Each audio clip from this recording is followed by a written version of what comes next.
Hello students, তোমাদের সকলকে স্বাগত জানিয়ে আজকের ভিডিও শুরু করছি। আজকের ভিডিওর বিষয় ইংলিশ গ্রামার ভয়েস চেঞ্জ। এখানে কি দেওয়া হয়েছে না, change the following assertive sentences from active voice to passive voice. তাহলে চলো বেশি দেরি না করে ভিডিওটি শুরু করা যাক। নাম্বার 1-এ বলা হয়েছে বরুণ ইটস রাইস। আনসার করছি। তাহলে rice is eaten by Varun. ঠিক আছে। আচ্ছা, পরেরটা হলো আই ফরগেট ইয়োর নেম। তাহলে আনসার হলো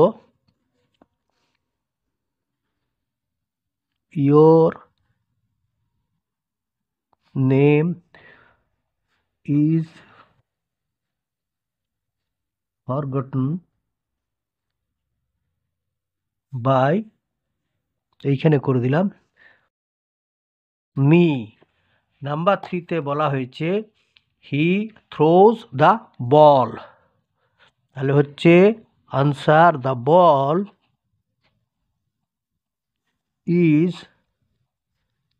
থ্রোন, THROWN, থ্রোন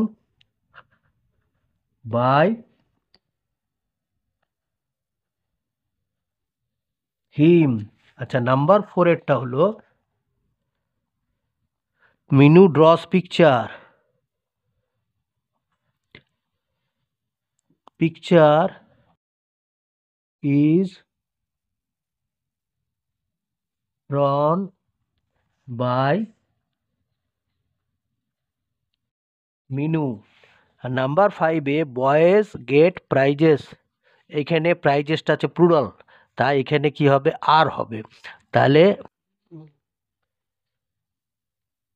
প্রাইজেস আর, এখানে হচ্ছে গটেরটা হচ্ছে গটন, GOTTEN। প্রাইজেস আর গটন বাই বয়েজ। আচ্ছা, এইখানে তোমাদের নিচে এই রুলটা লিখে দিয়েছি, verb patterns of passive voice simple প্রেজেন্টের। এইখানে যতগুলো দেওয়া হয়েছে উদাহরণ এক্সাম্পল, সেগুলো সবই সিম্পল প্রেজেন্ট টেন্সে।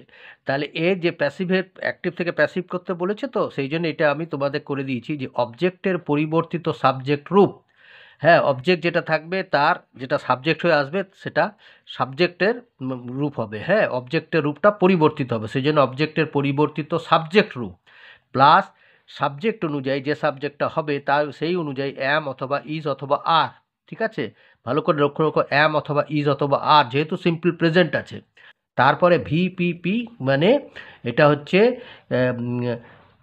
Verb past participle, verb form of past participle. PP মানে পাস্ট পার্টিসিপল আর ভি মানে verb, verb form of past participle plus by plus আবার সাবজেক্টের পরিবর্তিত অবজেক্ট রূপ।